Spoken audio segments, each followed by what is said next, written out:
মুআজ্জাজ হাজিরিন, মুসা আলাইহিস সালামের ইন্তেকালের পর নবী হয় তার ভাই হারুন। হারুন আলাইহিস সালামের ইন্তেকালের অনেক বছর পর বনি ইসরায়েলের নবী হয় শামুয়েল আলাইহিস সালাম। বাংলায় কেউ কেউ শামুয়েল বলেন, আরবিতে উচ্চারণ হলো শামুইল। তো শামুয়েল আলাইহিস সালাম তিনি যখন বনি ইসরায়েলের নবী ছিলেন, তখন বনি ইসরায়েলের যে পৈতৃক নিবাস ফিলিস্তিন অঞ্চল, এই অঞ্চলগুলো দখল করেছিল আমালেকা সম্প্রদায়। আর ওই আমালেকা সম্প্রদায়ের নেতা ছিল জালুত। তো বনি ইসরায়েলরা তাদের নবী শামুয়েল আলাইহিস সালামের কাছে গিয়ে আবেদন করে যে, আল্লাহর নবী, আপনি আল্লাহর কাছে দোয়া করেন যাতে আল্লাহ তাআলা আমাদের জন্য একজন নেতা মনোনীত করে, এমন নেতা যে নেতার পেছনে থেকে আমরা কাফেরদের বিরুদ্ধে লড়াই করব। তারা তাদের নবীর কাছে গিয়ে এই আবেদন করে। আজকে আমরা শুধু এই ঘটনাই জানবো না, এই ঘটনা থেকে আমরা চেষ্টা করব আমাদের বাস্তব জীবনে কিছু অভিজ্ঞতা নেওয়ার জন্য, বাস্তব জীবনে কিছু শিক্ষা নেওয়ার জন্য চেষ্টা করব আমরা। আপনারা দেখে থাকবেন, যাদের জীবন অভিজ্ঞতা হয়েছে তো আলহামদুলিল্লাহ, যাদের জীবন অভিজ্ঞতা হয়নি আপনারা এই অভিজ্ঞতার সম্মুখীন হতেও পারেন।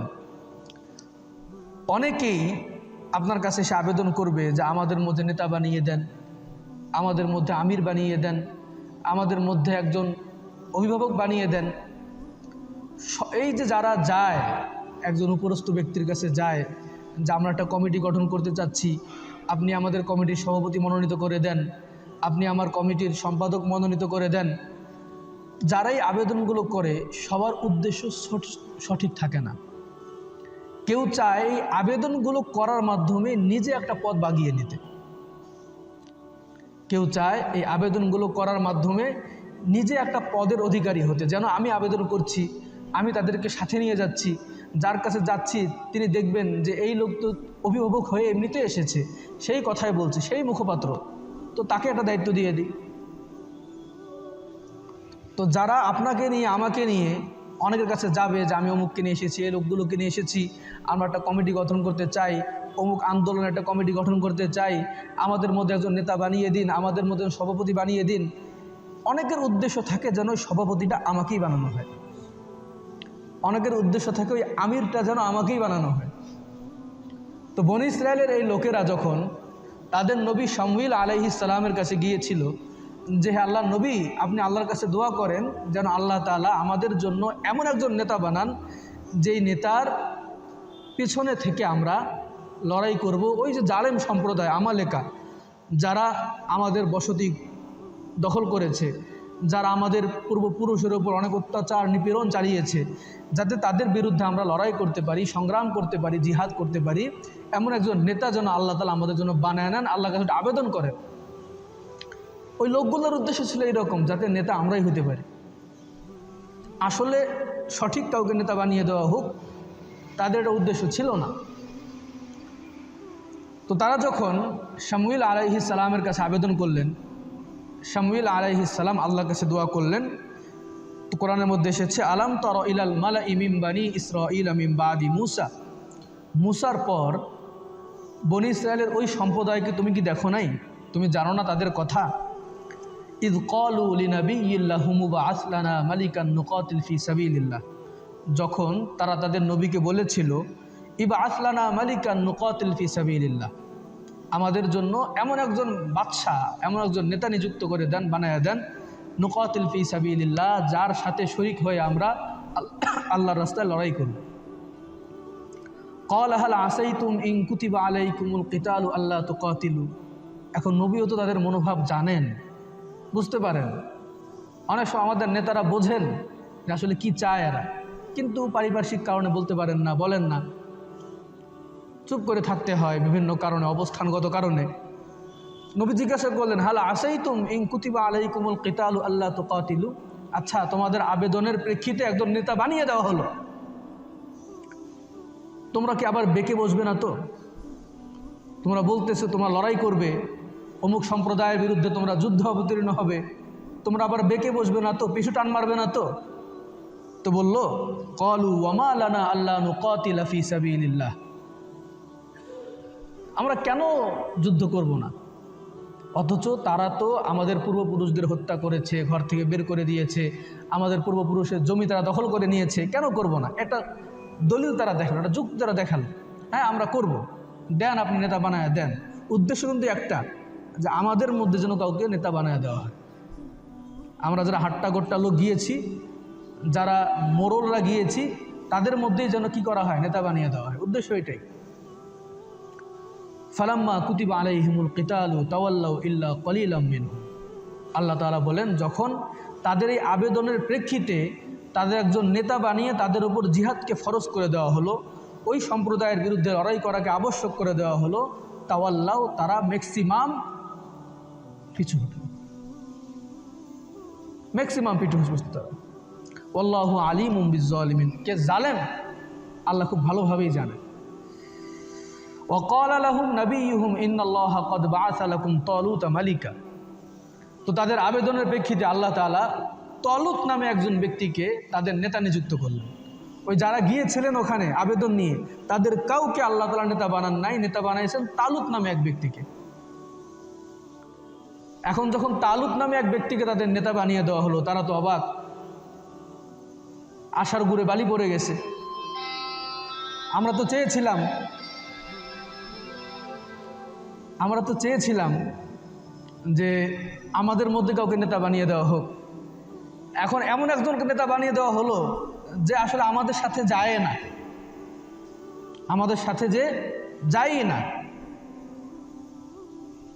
ক্বাল লাহুম নাবিয়ুহুম ইন্নাল্লাহা ক্বাদ বাআসা লাকুম তালুতা মালিকা, তাদের নবী তাদেরকে বললেন নিশ্চয়ই আল্লাহ তাআলা তোমাদের জন্য তালুতকে নবী হিসেবে মনোনীত করেছেন, মালিক হিসেবে, বাদশাহ হিসেবে মনোনীত করেছেন।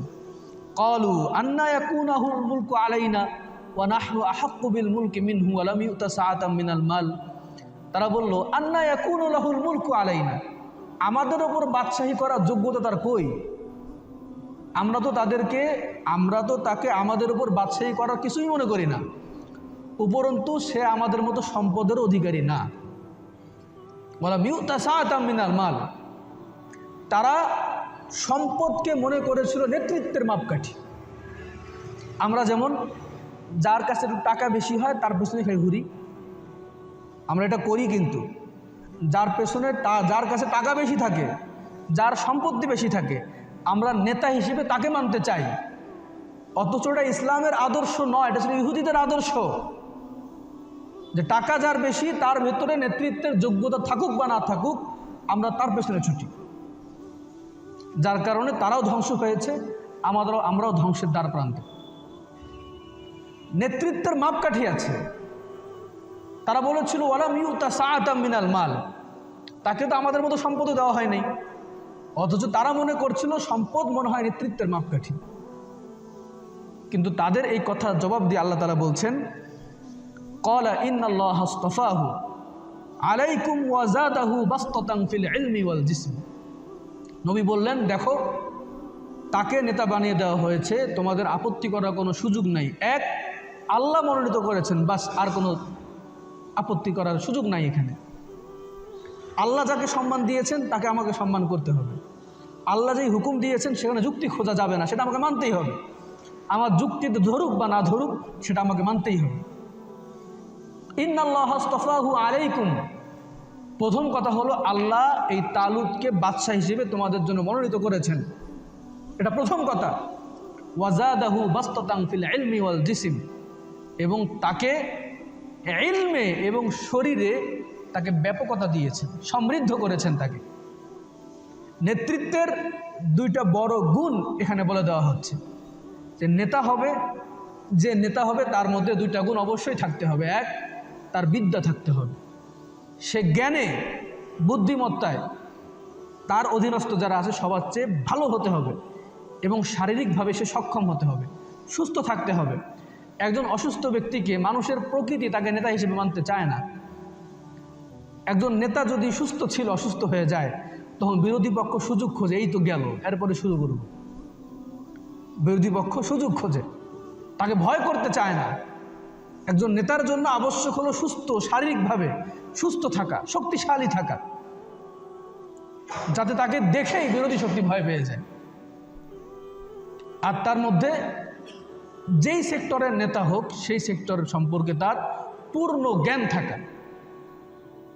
যদি ধর্মীয় অঙ্গনের নেতা হয়, ধর্মীয় অঙ্গনে তাকে খুব ভালো জ্ঞানী হতে হবে। সামাজিক নেতা হলে সমাজের প্রতিটা সেক্টরে তার ভালো জ্ঞান থাকতে হবে। দেশের নেতা হলে দেশীয় রাজনীতি, আন্তঃরাজনীতি সব সম্পর্কে তার ভালো জ্ঞান থাকতে হবে। এই জ্ঞান থাকা, ওয়াজাদাহু বাসতাতান ফিল ইলমি ওয়াল জিসম, আল্লাহ তাআলা বলেন আমি তাকে ইলমে এবং শরীরে তাকে সমৃদ্ধি দিয়েছি। নেতা হওয়ার গুণ এটা। তো বলেন আমরা কি যার টাকা বেশি তাকে নেতা হিসেবে মানার পেছনে ছুটবো, না যার জ্ঞান এবং শারীরিক সক্ষমতা বেশি, যার মধ্যে নেতৃত্বের আসলে যোগ্যতা আছে তার পেছনে ছুটবো? যদি আমরা আদর্শ নেতা পেতে চাই, আদর্শ সমাজ গড়তে চাই, অবশ্যই আমাকে কোরআনের নেতা হওয়ার যে আদর্শ মূলনীতি বলে দিয়েছে সে অনুযায়ী আমাদেরকে নেতা নির্বাচন করতে হবে। যে কোনো ক্ষেত্রে, মসজিদের ক্ষেত্রে, মাদ্রাসার ক্ষেত্রে, সমাজের ক্ষেত্রে, সব ক্ষেত্রে এই নীতি যদি আমরা মানতে পারি, কোরআনের নীতি, ইনশাআল্লাহ আমাদের ব্যক্তি জীবনের প্রত্যেকটা সেক্টর, আমাদের পুরা জীবনের প্রত্যেকটা সেক্টর ইনশাআল্লাহ সমৃদ্ধশালী হবে। ওয়াল্লাহু ইউতি মুলকাহু মান ইয়াশা। আর মাথায় রাখতে হবে রাজত্ব ক্ষমতা একমাত্র আল্লাহ তাআলা, লিল্লাহিল ওয়াহিদিল কাহ্হার। রাজত্ব ক্ষমতা একমাত্র আল্লাহ তাআলার। আল্লাহ তাআলা এই ক্ষমতা যাকে দেন, ক্ষমতার কিছু অংশ যাকে দেন সেই কেবল পায়। তুইজ্জু মান তাশা ওয়া তুযিল্লু মান তাশা বিয়াদিকাল খায়র। সব কিছু আল্লাহর হাতে। আল্লাহ যাকে চান তাকেই দেন, এটা আমার মাথায় রাখতে হবে। আল্লাহু ওয়াসিউন আলিম। নিশ্চয়ই আল্লাহ তাআলা ব্যাপক, তিনি সব কিছু জানেন। তো বনী ইসরাইলের ওই লোকেরা যখন দেখলো না কোনোভাবেই আমাদের স্বার্থ উদ্ধার হলো না, আমরা চেয়েছিলাম নেতা হতে, আমরা তো নেতা হতে পারলামই না, বরং উল্টো আরেক ব্যক্তিকে আমাদের নেতা বানিয়ে দেওয়া হলো। প্রথম দফায় তাদের উদ্দেশ্য শেষ। তারা চেয়েছিল যে আমরা অমুক কাজ করব, আপনি নেতা বানিয়ে দেন। দেখবেন, আমি আগেও বলছি, দেখবেন যে কয়েকজন মিলে কিছু লোক জড়ো করবে। লোক জড়ো করার পর বলবে যে ইমাম সাহেব আমরা একটা মাহফিল করতে চাই। আমি আমার যে অভিজ্ঞতা এখান থেকে বলছি, ইমাম সাহেব মাহফিল করতে চাই, আমাদের মধ্যে একজন লোক ঠিক করে দেন যার নেতৃত্বে আমরা মাহফিলটা বাস্তবায়ন করব। হয়তো তার উদ্দেশ্য ছিল আমাকে নেতা বানিয়ে দেওয়া হলে আমি দেখিয়ে দেব খুব বড় কিছু করে। যখন ইমাম সাহেব চিন্তা করলেন যে না, আসলে তার মধ্যে শুধু কথায় সে পারদর্শী, কাজে সে পারদর্শী না, তো একজন ব্যক্তিকে ইমাম সাহেব চেনে যে আসলে কথায় পারদর্শী না, কাজেও পারদর্শী, তাকে যখন নেতা বানিয়ে দেওয়া হয় ওই লোক আস্তে করে পাশে, শেষ পর্যন্ত মাহফিলেই হয় না, ওই প্রোগ্রামেই বাস্তবায়ন হয় না। এমনটা দেখছি আমরা সচরাচর, আপনারাও দেখে থাকবেন। তো তখন যারা দেখলো ওয়াকালা লাহুম নাবিয়্যুহুম ইন্না আয়াতা মুলকি, তারা আবার একটু বেঁকে বসলো যে আচ্ছা আমাদের এত যুক্তি দিলেন আপনি, তারপর আমাদের মনটা আশ্বস্ত হচ্ছে না, আমাদের জন্য এমন কিছু নিদর্শন দেন যা দেখে আমাদের দিলটা আশ্বস্ত হয়ে যায়। আল্লাহ তাআলা বলেন ওয়াকালা লাহুম নাবিয়্যুহুম, তাদের নবী তাদেরকে বলল, আল্লাহ তাকে দিয়ে বলিয়েছেন, ইন্না আয়াতা মুলকিহি আইয়াতিয়াকুমুত তাবুত ফিহি সাকিনাতুম মির রাব্বিকুম ওয়া বাকিয়াতুম মিম্মা তারাকা আলু মূসা ওয়া আলু হারুন।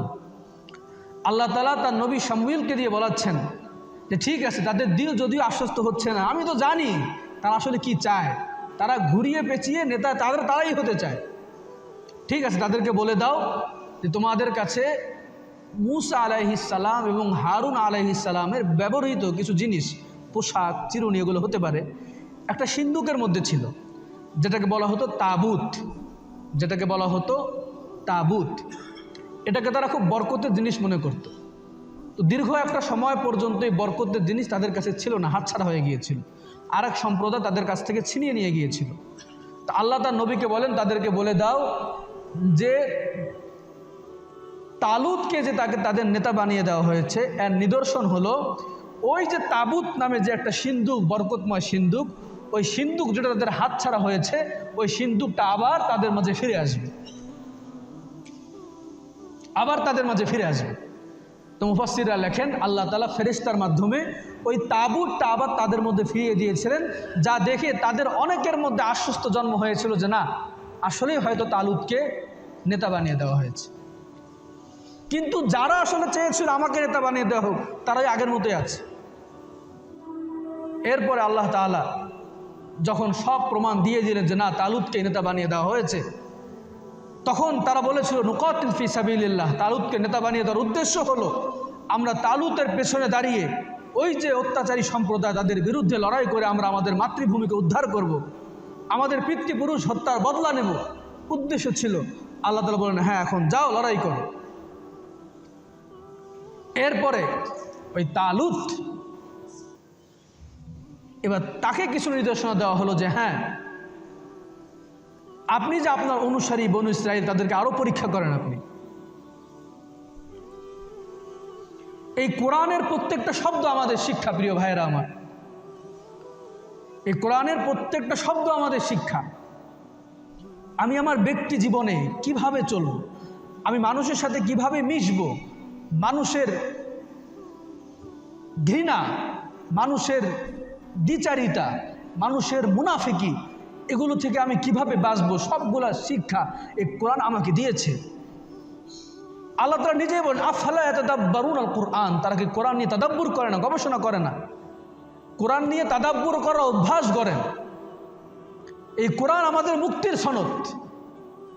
এই কোরআন নিয়ে গবেষণা করার, কোরআন নিয়ে ভাবার একটু অভ্যাস করেন। কোরআন শেখেন, কোরআন পড়া শেখেন, কোরআনের আয়াত বোঝার চেষ্টা করেন এবং ওই কোরআনের আয়াতগুলোকে অনুধাবন করার চেষ্টা করেন। আল্লাহ তাআলা এই আয়াতের মধ্যে আমাদেরকে কি শিক্ষা দিচ্ছেন? আল্লাহ তাআলা বলেন ফালাম্মা ফাসালা তালুতু বিল জুনুদ ক্বালা ইন্নাল্লাহা মুবতালিকুম বিনাহর। তালুত যখন তার বাহিনী নিয়ে রওনা হয়ে যায়, তার বাহিনীকে উদ্দেশ্য করে দাঁড়িয়ে খেতাব করে বিপুলভাবে উদ্যমতা নিয়ে তিনি যখন ভাষণ দেন, বলেন ইন্নাল্লাহা মুবতালিকুম বিনাহর, আল্লাহ তোমাদেরকে একটি নদী দিয়ে পরীক্ষা করবেন। এই পরীক্ষার উদ্দেশ্য কি ছিল? এই পরীক্ষার উদ্দেশ্য কি ছিল? আপনি ছেলে হন, আপনি মেয়ে হন, আপনি যুবক হন, কিশোর হন, বৃদ্ধ হন, আপনি সমাজের নেতা হন, প্রতিষ্ঠান নেতা হন, মনে রাখবেন এই আয়াতের মধ্যে বড় একটা শিক্ষা আমার আপনার জন্য। আপনি যাকে নিয়ে পথ চলতে চান তাকে অবশ্যই আপনার পরীক্ষা করতে হবে, সে বিশ্বস্ত কি বিশ্বস্ত না,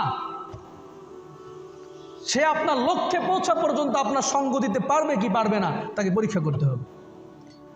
আপনি যাকে নিয়ে, যে জীবন সঙ্গিনীকে নিয়ে আপনি জীবনের দুরন্ত পথ পাড়ি দিতে চান, তাকে আপনার পরীক্ষা করতে হবে তাকে নিয়ে আমার এই পথ পাড়ি দেওয়া আদৌ সম্ভব কিনা।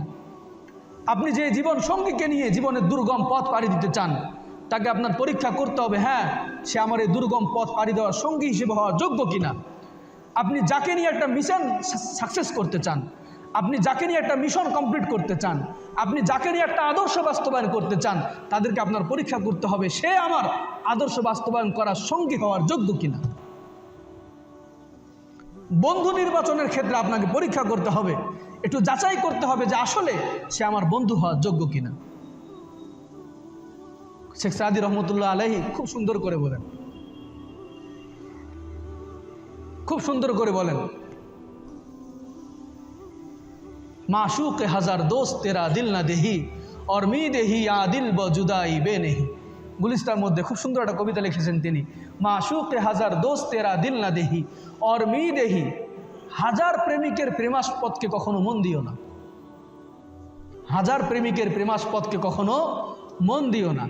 और मी देही आ दिल ब जुदाई बे नहीं। হ্যাঁ, যদি দিতেও হয়, যদি বাধ্য হয়ে দিচ্ছই, তোমার মন মানছে না, এই দিলের কিছুটা অংশ নিজের কাছে রেখো, কারণ সে তো এক সময় তোমার হাত ছেড়ে দেবে, সে তো পালিয়ে যাবেই তোমার কাছ থেকে, যাতে সব নিয়ে না যায়, কিছু তোমার কাছে থাকে, কিছু তোমার কাছে থাকে।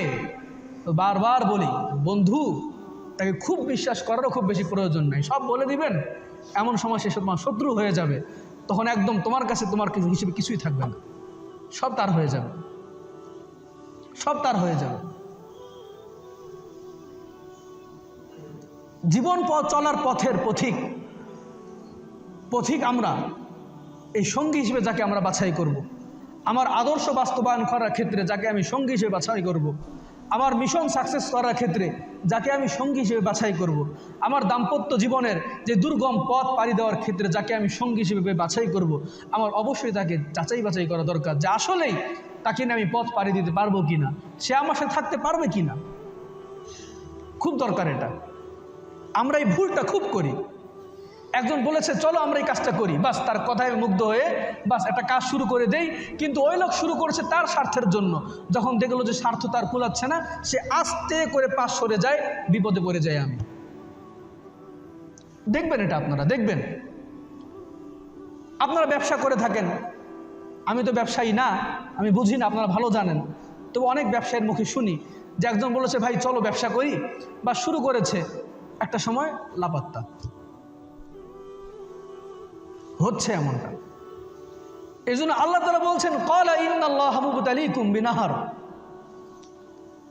তালুত তার সম্প্রদায়কে বলল আল্লাহ তাআলা তোমাদেরকে একটি নদী দ্বারা পরীক্ষা করবেন। দীর্ঘ পথ পাড়ি দিয়ে, দীর্ঘ মরু পাড়ি দিয়ে তোমরা পিপাসায় কাতর হয়ে যাবে, পানি খেতে তোমাদের হৃদয় ছটফট করবে। এমন সময় একটি মিষ্টি পানির নহর তোমাদের সামনে আসবে, তোমাদের মন চাইবে খুব পান করতে, কিন্তু আল্লাহ তাআলার নির্দেশ হলো তোমরা কেউ সেখান থেকে পান করতে পারবে না, কেউ সেখান থেকে পান করতে পারবে না তোমরা। হ্যাঁ, যদি একান্তই কেউ অপারগত হও, এক আজলা পরিমাণ পানি পান করতে পারো, এর বেশি পান করার অধিকার নাই। যদি এর বেশি কেউ পানি পান করে, সে আমার দল থেকে বের হয়ে যাবে। বাস জর্দান নদী, কোন কোন মুফাসসির বলেছেন, সামনে চলে আসে। নদী পাওয়ার সাথে সাথে দলে যারা ছিল প্রায় বেশিরভাগ পানি ইচ্ছা মতো পান খাওয়া শুরু করে, ইচ্ছা মতো পানি পান করা শুরু করে দেয়। আর ওই পানি পান করার কারণে তাদের শরীরের মধ্যে এমন রোগ সৃষ্টি হয়ে যায়, এমন দুর্বল হয়ে যায়, তারা চাইলেও আর সেই বাহিনীতে অংশগ্রহণ করতে পারে না। পান করে নাই এমন মানুষ খুব কম ছিল, আর এক আজলা পরিমাণ পান করেছে এমন মানুষের সংখ্যা কিছু ছিল। আল্লাহ তাআলা তার নবী তালুতকে, শামুয়েলকে এবং ওই নেতা তালুতকে দেখিয়ে দিয়েছেন যে এই যে এই দলগুলো, বিপুল পরিমাণ লোক তোমার দলে এসেছিল, কিন্তু এর মধ্যে এই সামান্য কয়েকজন তোমার সাথে লড়াই করার যোগ্য, এই সামান্য কয়েকজন তোমার সাথে লড়াই করার যোগ্য। আপনি আপনার ব্যক্তি জীবনে দেখবেন অনেক মানুষ আপনার সাথে, আপনার অর্থ আছে, আপনার সম্পদ আছে, আপনার সম্মান আছে, আপনার সাথে অনেক লোক, কিন্তু মনে রাখবেন এর মধ্যে খুব কয়েকজনই আপনার প্রতি বিশ্বস্ত। হায় আফসোস, কিন্তু আমরা এই লোকের সমাগম দেখে, আমার অনুসারীদের সমাগম দেখে, আমার অনুসারীদের ব্যাপকতা দেখে আমরা আত্মভোলা হয়ে যাই। না আমি কি হয়ে গেলাম রে। একটা বড় চিন্তা করে, এই লোকগুলো আমার ভালোবাসা আসে নাই, আমার টাকার ভালোবাসায় এসেছে। এই লোকগুলো আমার ভালোবাসায় আসে নাই, আমার যে একটা পদ রয়েছে এই পদের ভালোবাসা এসেছে। আমার পদ যাক, কালকে কাউকে খুঁজে পাওয়া যাবে না আমার জানাজা ধরার জন্য। আমার অর্থ সম্পদ শেষ হয়ে যাক, আমি হসপিটালে যাই, কালকে কেউ আমাকে দেখতে আসবে না। আল্লাহ তাআলা আমাদের শিক্ষা দিচ্ছেন, সব কিছুর ঊর্ধ্বে আল্লাহকে রাখো, আল্লাহকে ভয় করো। অনুসারী হয়েছে তো হয়েছে, সম্পদ হয়েছে, অনুসারী হয়েছে তো কি হয়েছে, আল্লাহকে ভয় রেখো। এই অনুসারীদের মন রক্ষা করার জন্য আল্লাহকে নারাজ করো না। পাবলিসিটি পাওয়ার জন্য আল্লাহকে নারাজ করো না। শিক্ষা, শিক্ষা। আমরা চিন্তা করি যে এখন যদি আমি এই কাজটা না করি, আগামী তো এই লোকগুলো আমাকে সমর্থন দেবে না। খুব ভালো করে শুনে রাখেন, এখানে আপনারা কারা আছেন আমি অনেককে চিনিও না, হয়তো সামাজিক নেতাও এখানে থাকতে পারেন। আমরা অনেক সময় প্রিয় ভাইয়েরা আমার এমন কাজ করে থাকি যে কাজগুলো আল্লাহর দ্বীনের বিপরীত, যে কাজগুলো ঈমানের বিপরীত, যে কাজগুলো আমলের বিপরীত, কিন্তু এই কাজগুলো আমি করি এই কারণে যে আমি যদি এই কাজটা না করি আগামী বছর ওরা আমাকে ভোট দেবে না। কিন্তু মনে রাখবেন, এই আয়াত আমাকে শিক্ষা দিচ্ছে আল্লাহকে নারাজ করো না।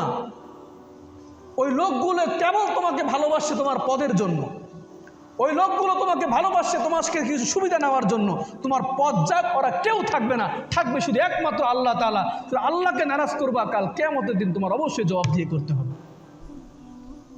ইন্নাল্লাহা মুবতালিকুম বিনাহার।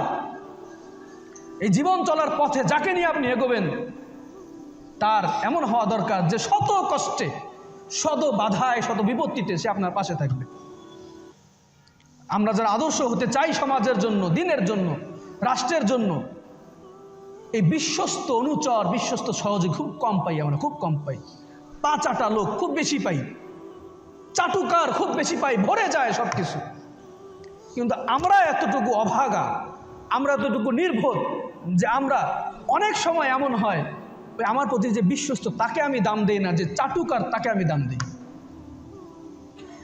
যে আমার প্রতি বিশ্বস্ত ওই চাটুকারদের মন রক্ষার্থে বিশ্বস্তের মনের মধ্যে আমরা আঘাত দিয়ে ফেলি।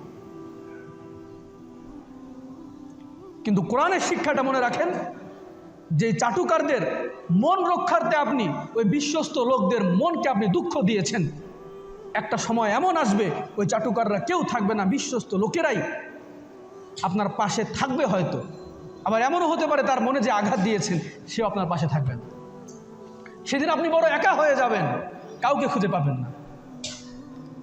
তো আল্লাহ তাআলা তালুতের মাধ্যমে তার সম্প্রদায়কে বললেন, ফালাম্মা ফাসালা তালুতু বিল জুনুদি ক্বালা ইন্নাল্লাহা মুবতালিকুম বিনাহার। তালুত তার সম্প্রদায়কে বললেন, ইন্নাল্লাহা মুবতালিকুম বিনাহার, আল্লাহ তোমাদেরকে একটি নদী দিয়ে পরীক্ষা করবেন। ফামান শারিবা মিনহু ফালাইসা মিন্নি, যে এই নদী থেকে পান করবে সে আমার দলের নয়।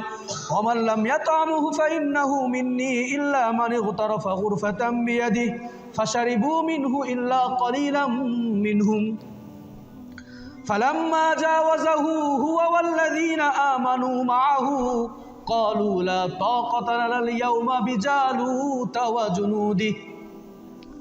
বাস যখন যারা আসলে বিশ্বস্ত না তারা যখন দল থেকে বের হয়ে গেল, বাদ পড়ে গেল, সামান্য কয়েকজন লোক, কোন কোন মুফাসসির বলেছেন 313 জন লোক ছিলেন, ওই 313 জন লোকের মাধ্যমে জর্দান নদী পাড়ি দিয়ে তালুত তার বাহিনীকে নিয়ে জালুতের মুখোমুখি হয়ে যায়।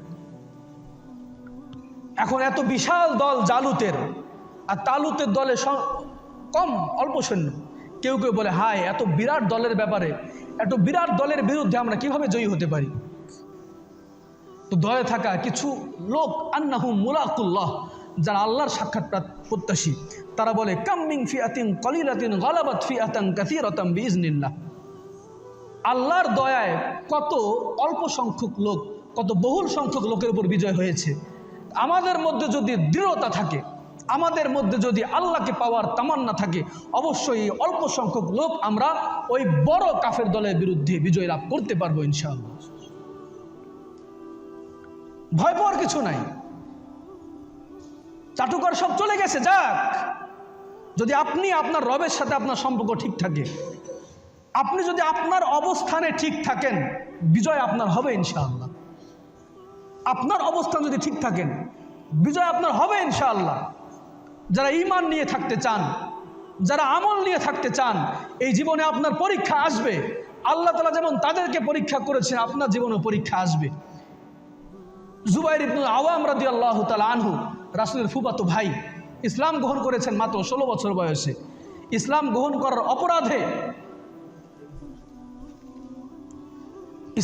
করার অপরাধে এই জুবাইর ইবনুল আওয়াম রাদিয়াল্লাহু তাআলা আনহুকে তার ভাই, তার চাচা চাটাইয়ের মধ্যে এমনি পেঁচিয়েছে।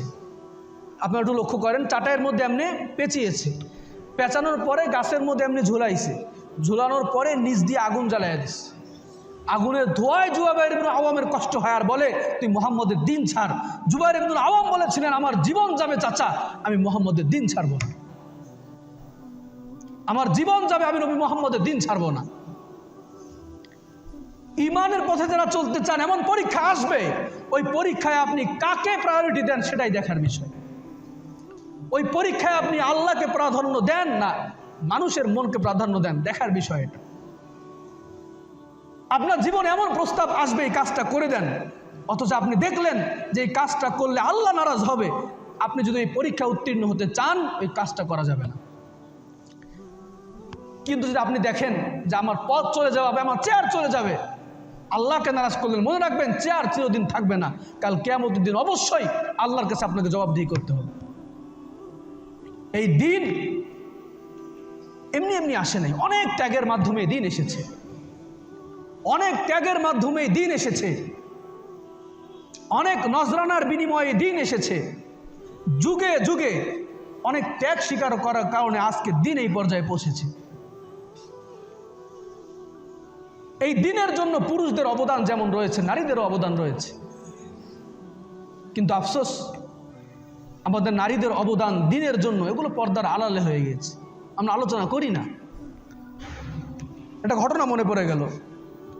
শাইখুল হাদিস ইদ্রিস কান্দলবী রহিমাহুল্লাহ, আমরা বর্তমান যে দাওয়াতে তাবলিগ দেখি, এই তাবলিগ জামাত যার মাধ্যমে শুরু হয়েছিল, আমি যদিও নানাবিধ কারণে সরাসরি এই মেহনতের মধ্যে এখন সম্পৃক্ত হই না, কিন্তু ভালোবাসি, কারণ আমি এটাকে খুব কাছ থেকে দেখেছি, খুব কাছ থেকে দেখেছি কতটা ত্যাগের বিনিময়ে মেহনত শুরু হয়েছিল। একটা ঘটনা বলে শেষ করে দিচ্ছি। মাওলানা ইলিয়াস সাহেব রহমতুল্লাহি আলাই, ওনার যখন ফিকির আসলো যে না, আপামর জনতার মধ্যে দিন ছড়িয়ে দেওয়ার জন্য, তাদেরকে নামাজ কালাম শেখানোর জন্য কিছু করা দরকার, বিভিন্ন পরামর্শ ওলামায়ে কেরামের সাথে পরামর্শ করার পর এই যে বর্তমান যেই তাবলিগ জামাত আমরা দেখি, এটা তিনি শুরু করেন। তার শুরুটা কতটা কঠিন ছিল আপনারা খেয়াল করবেন, একটু মনের কান দিয়ে শোনার চেষ্টা করেন, একটু মনের কান দিয়ে শোনার চেষ্টা করেন প্রিয় ভাইয়েরা আমার।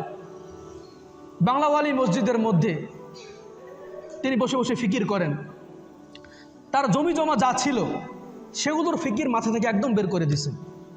ফিকির একমাত্র মানুষের মধ্যে, আপামর জনতার মধ্যে কিভাবে দিনের বাণী পৌঁছে দেওয়া যায়, তাদেরকে কিভাবে আল্লাহর নাম শেখানো যায়, রাসূলের নাম শেখানো যায়, কিভাবে মেহনত করা যায়, এই ফিকিরে তিনি সর্বদা ব্যস্ত।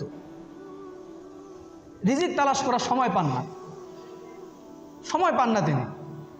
একটা পর্যায়ে অবস্থা এমন হয়ে গিয়েছে, খাবার কি খাবে, ভালো খাবার মাসের পর মাস যায়, বছর যায়, চোখে দেখেন না। তো রমজান মাসের একদিনের ঘটনা, বাংলাওয়ালি মসজিদে সাহারির সময় দস্তরখান বিছানো হয়েছে। খাবার হিসেবে কি উপস্থাপন করা হয়েছে? এক ধরনের ফল, যেই ফলটা আসলে গরু ছাগল খায়। ফলের নামটা আমার মনে নেই, যে ফলটা আসলে এক ধরনের গরু ছাগল খায়, ওই ফল আর এক গ্লাস পানি তার সামনে উপস্থাপন করা হয়েছে। তো যাক, আল্লাহর নাম নিয়ে খাওয়া হলো। একটু মনে আশা যে হয়তো সন্ধ্যা হতে হতে ইফতারির সময় আল্লাহ তাআলা কোনো ভালো খাবারের ব্যবস্থা করবেন। ওই ইফতারির সময় একই খাবার। মাওলানা ইলিয়াস সাহেব রহমতুল্লাহি আলাই একদিন কেঁদে দেন, তার স্ত্রীর কাছে গিয়ে বলেন, চিন্তা করেন নিজে, আচ্ছা আমি না হয় দিনের জন্য এতটুকু ত্যাগ করছি, আমার বিবি কি দোষ করেছে? সে তো একটা সম্ভ্রান্ত পরিবারের নারী, বাবার সংসারে থাকতে কোনোদিন সে কষ্ট স্বীকার করে নাই। এখন আমি তাকে দিনের একটা কাজের কারণে তাকে আমি যথেষ্ট সুযোগ সুবিধা দিতে পারছি না, এটা আমার দোষ, আমার অপরাধ, এটা আমার কারণে এই বেচারি কেন কষ্ট করবে? একদিন তাকে গিয়ে বললেন যে বিবি দেখো, আমি তো একটা মিশনে ব্যস্ত, দিনের জন্য এই মিশনটা আমি এগিয়ে নেওয়ার চেষ্টা করছি, তো তোমার অনেক কষ্ট হচ্ছে আমি জানি, তোমার অনেক কষ্ট হচ্ছে আমি জানি। তো দেখো, আমি মন থেকে বলছি, তোমার বিরুদ্ধে আমার কোনো অভিযোগ নেই, আমি তোমার প্রতি পূর্ণ সন্তুষ্ট, কিন্তু আমার মনে হচ্ছে আমার জন্য তোমার কষ্ট স্বীকার করা ঠিক হচ্ছে না। আমার মনে হচ্ছে তোমাকে এই কষ্ট দিচ্ছি, এই কারণে আল্লাহর দরবারে আমাকে জবাবদিহিতা করতে হবে। আমি তোমাকে পূর্ণ অনুমতি দিয়ে দিলাম, আমি তোমাকে নিজেকে তালাক দেওয়ার অনুমতি দিয়ে দিলাম, তুমি নিজেকে আমার থেকে বিচ্ছিন্ন করে ইদ্যুৎ শেষে তুমি তোমার বাবার বাড়ি চলে যাও, একজন সম্ভ্রান্ত পরিবারের কারো কাছে বিয়ে বসো, আমি তোমার প্রতি কোনো অসন্তুষ্ট নাই, আমি আল্লাহর দরবারে তোমার জন্য দোয়া করব। এ কথা শুনে শাইখুল হাদিস ইদ্রিস কান্দলবী রহমাহুল্লাহ আলাইহির স্ত্রী ঘরে চলে গেছে। ঘরে গিয়ে একটা পুটলি আনছেন, একটা পুটলি এনে স্বামীর হাতে দিয়ে বলছেন, দেখো এই পুটলির মধ্যে কিছু রূপা আছে, কিছু জেওর আছে, যেগুলো আমাকে বাবার বাড়ি থেকে দেওয়া হয়েছিল। এই পুটলিটা আমি তোমার পায়ের কাছে রাখলাম, এই পুটলিতে যা আছে তোমার এই মেহনতের জন্য খরচ করো, তারপরেও তোমার এই কদমের কাছে আমাকে পড়ে থাকতে দাও, আমাকে ঘর থেকে বের করে দিও না।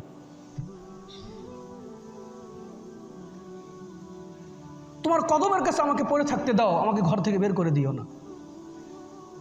কেমন নারী ছিলেন তারা, দিনের জন্য কতটা ত্যাগ করেছেন তারা, ইসলামের জন্য কতটা ত্যাগ করেছেন তারা। হায়, এমন নারী আমরা কোথায় পাবো এখন? এই ইসলামের জন্য নারীদের অবদান যে কি, এগুলো বর্ণনা করা শুরু করে যায়। আপনার আল্লাহর কাছে হাত তুলে কাঁদবেন, আল্লাহ আমাকে এমন নারীর ব্যবস্থা করে দেন। ওই নারী আমাদের মধ্যে নাই, ওই বোন আমাদের মধ্যে নাই, যেই কারণে এখনও আমাদের সমাজের মধ্যে আব্দুল কাদের জিলানী তৈরি হয় না, আমাদের সমাজের মধ্যে বায়েজিদ বোস্তামি তৈরি হয় না, আমাদের সমাজের মধ্যে আল্লাহ এমন মানুষরা তৈরি হয় না যাদের হাত ধরে দিন অনেক দূর এগিয়ে গিয়েছে। তো বলছিলাম আল্লাহ তাআলা পরীক্ষা করবেন আমাকে আপনাকে, আল্লাহ তাআলা পরীক্ষা করবেন, ঈমানের পরীক্ষা করবেন আমাকে আপনাকে, নারী হোক পুরুষ হোক সবাইকে পরীক্ষা করবেন। ওই শাইখুল হাদিস ইদ্রিস কান্দলবির স্ত্রীকে পরীক্ষা করা হয়েছিল, কেমনভাবে তিনি আল্লাহর দ্বীনকে প্রাধান্য দিয়েছিলেন।